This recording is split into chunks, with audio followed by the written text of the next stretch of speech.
My name is Munashe Makava.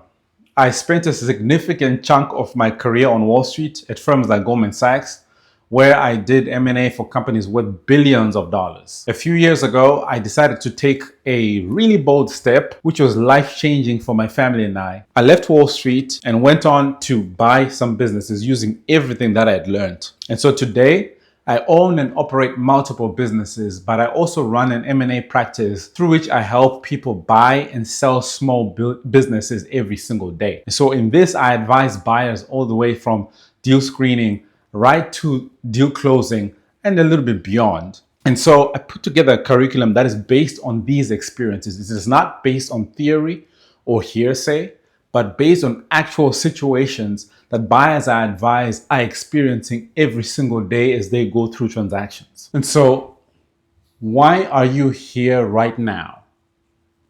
Is it because you have been thinking about this for a number of months and are ready to honestly assess if this is the pathway for you today?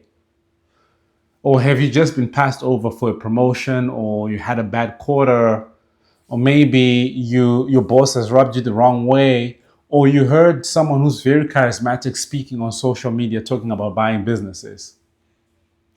If you are in a state of heightened emotion, be it anger, frustration, or even extreme excitement, now may not be the right time for you to be making a life-altering decision.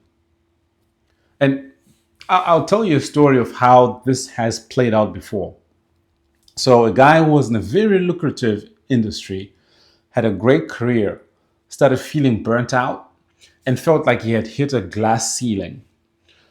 And so around the same time, he goes to a conference and he hears a very charismatic speaker.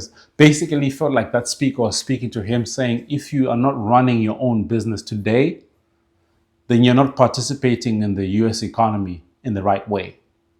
So he comes out of there feeling very excited, and he now has push factors from his current life, the frustration, and pull factors into a different life, the euphoria, a very dangerous combination.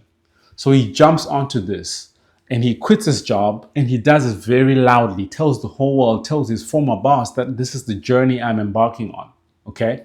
So he moves forward with it. A few weeks pass on, the emotion fades, and then all of a sudden he starts realizing that he may be in over his head. Now, instead of taking a step back, he now feels embarrassed because he's told his wife, he's told his church community, he's told his friends, he's told everybody that this is what he is doing. So instead, he finds someone to share the risk with as a business partner without going through the normal diligence or the appropriate diligence of ensuring that that's the right partner for him. Then a few months down the line, they have a business that they have overpaid for, that they have not diligenced properly, and he's stuck in a partnership that is more value destructive than it is productive. Essentially, he is in a worse off position than when he started. And every chain of events in this sequence could have been avoided.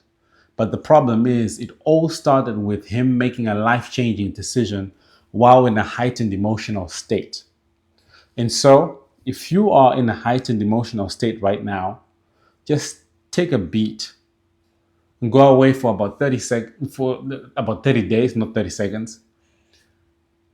Once that emotion is faded, if you still feel the same way, if you still feel like listening to what I have to say, then you can come back. And the fact that I just took you through that should tell you something about this program. I am going to tell you things that other people won't.